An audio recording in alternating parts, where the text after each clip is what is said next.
बिस्मिल्लाहिर्रहमानिर्रहीम। अस्सलाम वालेकुम। मैं हूं शहबाज चौधरी और आप देख रहे हैं मेरा यूट्यूब चैनल डेली ट्रेंड्स।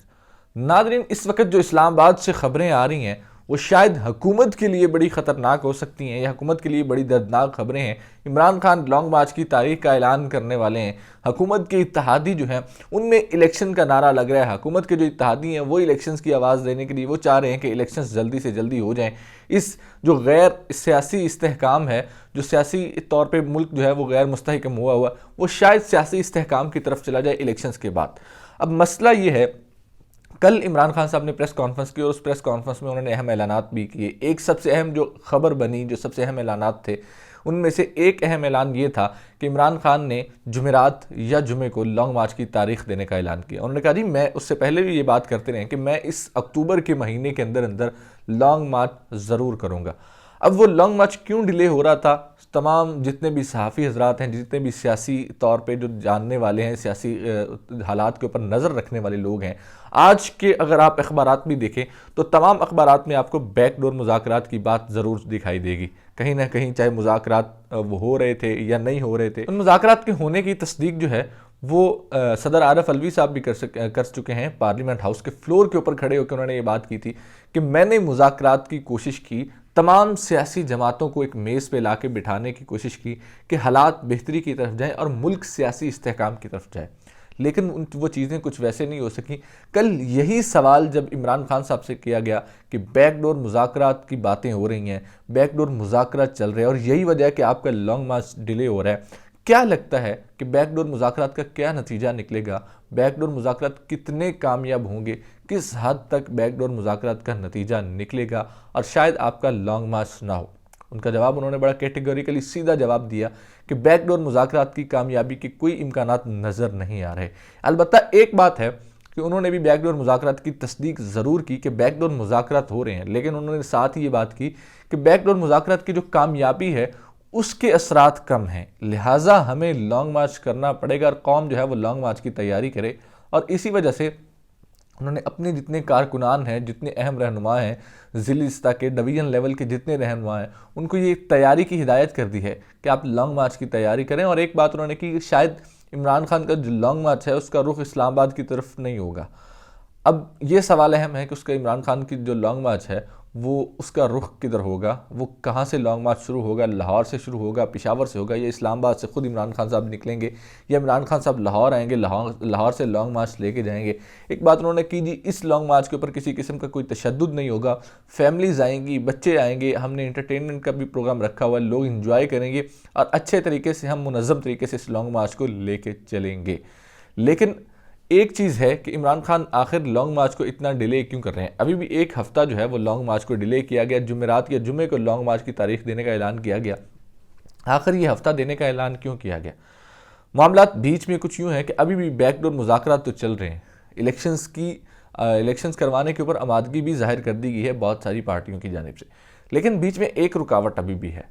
वो रुकावट ये है कि नवाज शरीफ साहब ये नहीं चाहते कि अभी इलेक्शंस की तरफ जाएं, क्योंकि अभी इलेक्शंस की तरफ अगर जाते हैं तो एक चीज़ तो वाज़ेह है, बहुत क्लियर है कि इमरान खान साहब ये इलेक्शंस में स्वीप कर जाएंगे, क्योंकि इससे पहले जितने ज़िमनी इंतखाबात हुए, 17 जुलाई को ज़िमनी इंतखाबात हुए, पंजाब के अंदर हुए, पूरे पंजाब के अंदर हर तकरीबन ज़िले से वो 20 नशिस्तों के ऊपर जो इंतखाबात हुए, इमरान खान साहब ने उस पाकिस्तान तहरीक इंसाफ में बिल्कुल स्वीप किया। उसके बाद 16 अक्टूबर को इंतखाबात हुए, इमरान खान ने फिर स्वीप किया।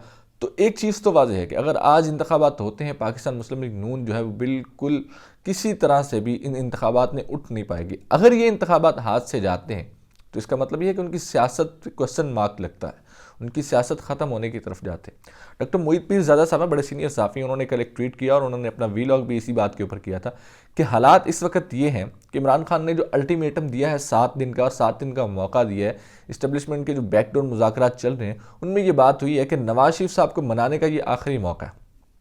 अब 7 दिन के अंदर अंदर उनको मनाएं, लेकिन नवाज शरीफ साहब दूसरी जानब अपनी और मज़ीद जो मुतालबात लेके बैठे हुए हैं।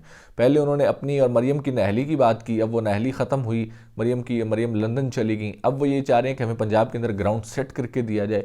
उसके बाद अब एक अहम मुतालबा ये है कि या तो जो हुकूमत अभी चल रही है, पार्लियामेंट से वोटिंग करवा के अबूरी जो है अबूरी सेटअप लेके इसको अबूरी हुकूमत का दर्जा दे के 2 साल इसको हुकूमत को चलाया जाए। हमें 2 साल दिए जाएं, हम 2 साल के अंदर अंदर पंजाब के अंदर खड़े होंगे ताकि हम 2 साल बाद इमरान खान का मुकाबला कर सकें। नहीं, अगर ये अबूरी हुकूमत नहीं आ सकती तो फिर किसी न किसी तरीके से चाहे जमहूरियत की भी साथ लपेट दी जाए, चाहे ये सिस्टम लपेट दिया जाए, चाहे मार्शल लॉ लगाया जाए, लेकिन 2 से 3 साल जो है वो इलेक्शंस को डिले किया जाए, क्योंकि हमें इमरान खान का मुकाबला करने के लिए 2 से 3 साल चाहिए।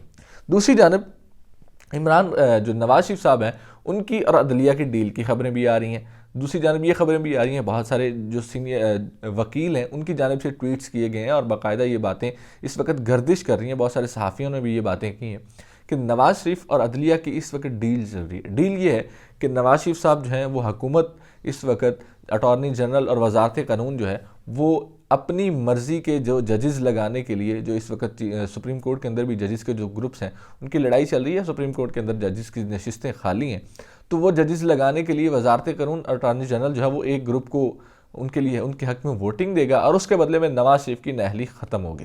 नवाज शरीफ की नाअहली ख़त्म होगी, नवाज शरीफ साहब वापस आएंगे, पाकिस्तानी सियासत में किरदार अदा करेंगे और हो सकता है पाकिस्तान मुस्लिम लीग नून को उठा लें।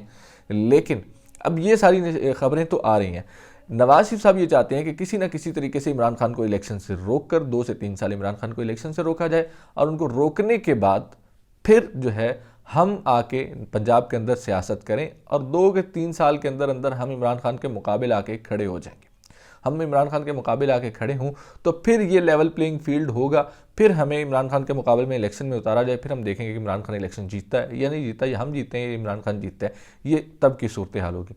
लेकिन इसी अदलिया की डील के बाद ये सारी चीज़ें जब हो रही हैं, उन चीज़ों का ग्राउंड सेट करने के लिए बहुत सारी चीज़ें आपको आजकल वाज़े तौर पे नज़र आएंगी। कल जस्टिस काजी फायज़ ईसा साहब उनके भी कुछ बयानात सामने आए और उन्होंने बाकायदा नवाज शरीफ की जो सज़ा है उसको बड़ा क्रिटिसाइज़ किया कि जी बेटे से तनख्वाह न लेने के ऊपर जो है उनको नाअहल किया गया। हालांकि अगर आप पनामा का जो तफसीली फ़ैसला है उसमें सिर्फ एक दफ़ा ये बात की गई है, बाकी उसमें बहुत वाज़ेह बातें की गई हैं कि किस किस तरह से क्या क्या मनी ट्रेल्स मांगी गई, कि किन किन चीज़ों के जो सबूत मांगे गए जो बिल्कुल नहीं दिए गए।